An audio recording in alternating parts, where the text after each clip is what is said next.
வணக்கம் சொந்தங்களே. இன்றைக்கி முக்கியமான காணொளிங்க. பள்ளி குழந்தைகளுக்கான காணொளி. தயவுசெய்து இதை தள்ளி விட்டு போயிடாதீங்க. இப்போ நிறையா அந்த மாதிரி நல்ல விஷயங்கள்லாம் பேசுவேன்னு நினச்சிட்டு நீங்கள் தள்ளி விட்றாதீங்க. இதை பார்த்துட்டு அப்புறம் என்னங்கிறது நீங்கள் சொல்லுங்கள். நடுத்தர ஏழை மக்களுக்கு தேவையான காணொளி, அவங்க குழந்தைங்க படிக்கிறதுக்கு. இதே அதிகாரத்தில் ரொம்ப பணத்திமிரில் இருக்கிறவங்களுக்கு இந்த காணொளி கொஞ்சம் கசப்பாக தான் இருக்குது. அதுக்காக நாம் 95% இருக்கிற மக்களுக்கு தேவையான விஷயத்தை நம்ம பேசியாகணும். என்னென்னா, நம்ம பள்ளியில் படிக்கிற, அரசு பள்ளியில் படிக்கிற குழந்தைகளுக்கு இப்போ சமீபத்தில் ஆண்டு விழா நடத்தினாங்க அத்தனை பள்ளிகளிலுமே.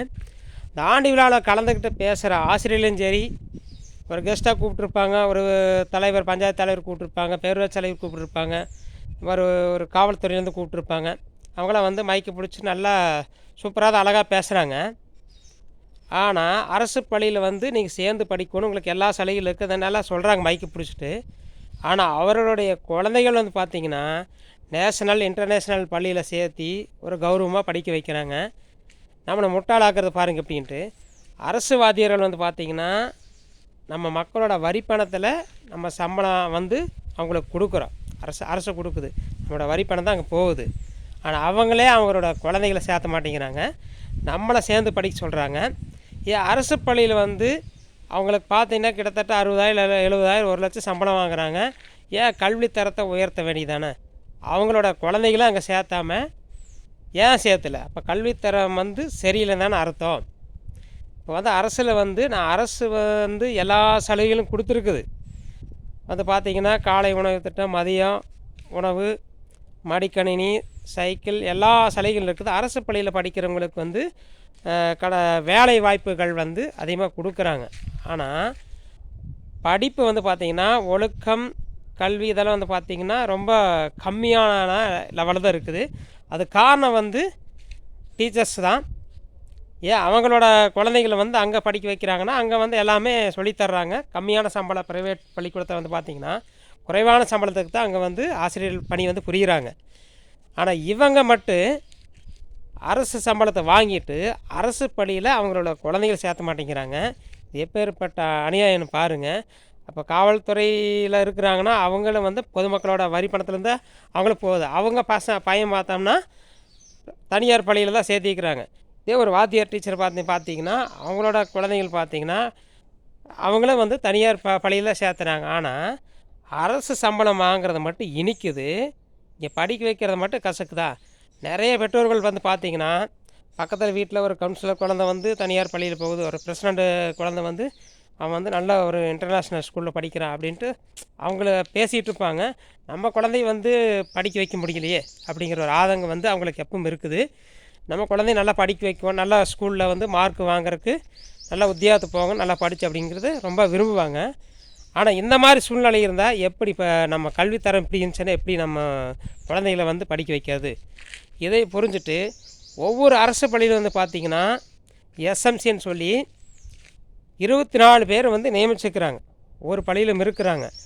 ஆனால் அவங்க கரெக்டாக சரியான முறையில் செயல்பட்டாவே அந்த குழு பார்த்திங்கன்னா என்னென்ன நீட்ஸ் இருக்குது, அதாவது அந்த பள்ளியில் என்னென்ன குறைகள் இருக்குது, என்னென்ன நிவர்த்தி பண்ண வேண்டியது இருக்குது, குழந்தைங்களுக்கு அடிப்படை என்ன, ஆங்கிலம் வேணுமா, இல்லை மற்ற ஆசிரியர்களுக்கு சரியில்லையா, அந்த ஆசிரியர்களை மாற்றணுமா, இல்லை தலைமை ஆசிரியர் மாற்றணுமா, எல்லாம் அந்த எஸ்எம்சியில் இருக்கிற 24 பேர்த்துக்கு அதில் அவங்க கையெழுத்து போட்டதை தீர்மானம் போட்டு பண்ணால் தான் அந்த கல்வி டெவலப்மெண்ட்டு நம்ம பண்ண முடியும்.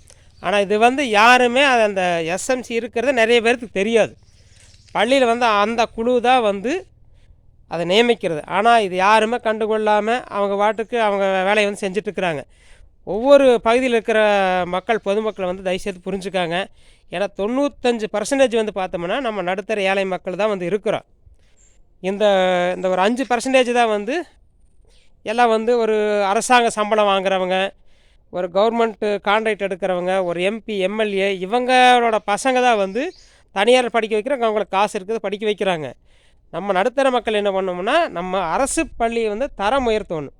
எல்லா சலுகைகளும் தந்துட்டுருக்குறாங்க, அதை நம்ம மறுக்க முடியாது. ஆனால் என்னென்னா அங்கே சரியான ஒரு ஆசிரியர்கள் இல்லாத காரணத்தினால நம்ம படிப்பறிவு அந்த அளவுக்கு இருக்கிறதில்ல, ஒழுக்கம் இருக்கிறதில்ல, எல்லாமே நம்ம இந்த மாதிரி பறி கொடுத்து போயிட்டுருக்குறோம். அதே போல் பெற்றோர்கள் வந்து பார்த்திங்கன்னா, அரசு பள்ளியில் வந்து ஒரு ஆசிரியர் வந்து கண்டிச்சாருன்னா, நம்ம உடனே போய் அங்கே போய் சத்தம் போட்டு அவங்கள இது பண்ணி, நம்ம அவங்க எதுவும் அடிக்கக்கூடாது, அவங்கள கண்டிக்கக்கூடாதுன்னு சொல்லி நாமளே வந்து தடை போடுறோம். அது தயவுசெய்து யாருமே பண்ண வேண்டாம். அதே போல் ஆசிரியர்கள் வந்து அடிக்கிறதுக்கு பதிலாக அவங்க பனிஷ்மெண்ட் வந்து ரைட்டிங்லேயோ இல்லை படிக்கிறது இவ்வளோ முறை நீ படிக்கணுங்கிற ஒரு இது கொடுத்தோம்னா அவங்களுக்கு படிப்பும் வேறு, அதே போல் நல்ல ஒரு இதுக்கும் வரும். இதை வந்து தயவுசெய்து எல்லோரும் புரிஞ்சுக்காங்க. ஏன்னா அரசு பள்ளி வந்து தரங்கெட்டு கீழே வந்து போயிட்டுருக்குது. பூராமே ப்ரைவேட் பள்ளியில், தனியார் பள்ளியில் கிட்டத்தட்ட ஒரு குழந்தை படிக்க வைக்கிற ஆரம்ப பள்ளியில் வந்து பார்த்திங்கன்னா, ஒரு குழந்தைக்கு கிட்டத்தட்ட ஒரு 50,000 60,000 செலவாகுது. இதே வந்து 5வது தாண்டும் போது அவங்களுக்கு 1,00,000 ரூபா ஆகுது. 2 குழந்தைகளுக்கு கிட்டத்தட்ட 2,00,000 ரூபா வந்து அவங்க கட்டியே ஆகணும். இந்த 2,00,000 ரூபா வருமானம் பண்ணுறதே ஒரு ஒரு நபர் வந்து பார்த்திங்கன்னா குடும்பத் தலைவர் அவ்வளோதான் பண்ணுவார். இவங்களுக்கு கட்டிட்டு அவர் எங்கே போவார் சொல்லுங்க பார்க்கலாம். அதெல்லாம் அரசு பள்ளியில் எல்லா சலுகையும் இருக்குது, பயன்படுத்துறது இல்லை நம்ம. அந்த எஸ்எம்சியில் 24 பேர் வந்து நான் பார்த்து நினச்சா எல்லாத்தையும் மாற்றலாம். அது எஸ்எம்சிக்கு வந்து கரெக்டான நபர்கள் வந்து தேர்ந்தெடுத்தாங்கன்னா, கிட்டத்தட்ட ஒரு 7 8 ஊர்க்காரங்க, ஒரு 10 ஊர்க்காரங்க தான் அந்த பகுதியில் வந்து படிக்க வைப்பாங்க. அதில் இருக்கிற நல்ல ஒரு பள்ளிக்காக வந்து தொண்டாற்றவங்களை வந்து எடுத்தோம்னா ரொம்பவே சிறப்பாக இருக்குங்க என்னுடைய கருத்து. ஏன்னா வந்து இப்போ ஆரம்ப பள்ளியில் வந்து நம்ம எப்படி குழந்தைகள் கொண்டு போகிறோமோ, ஒரு 5வது வரைக்கும், ஒரு 6வது வரைக்கும் நம்ம சரியான வழியில் குழந்தைய வழி நடத்திட்டு போயிட்டோம்னாவே, அவனை வந்து அப்புறம் நீங்கள் ஃபாலோ பண்ண வேண்டியதில்லை. கிட்டத்தட்ட ஒரு 6ஆம் வகுப்பு 7ஆம் வகுப்பு தாண்டும் போது அவன் ரெடி ஆயிடுவான். நீங்கள் அது வரைக்கும் ஆரம்ப கல்வி ரொம்ப ரொம்ப அவசியம். ஆரம்ப கல்வியில் இருக்கிற ஆசிரியர்கள் வந்து ஒழுக்கம், பாடம் எல்லாம் கற்றுக் கொடுக்குறதெல்லாம் ரொம்ப கவனமாக இருக்கணும். ஏன்னா அதுதான் ரொம்ப முக்கியம். இன்றைக்கி ஒழுக்கம் கெட்டு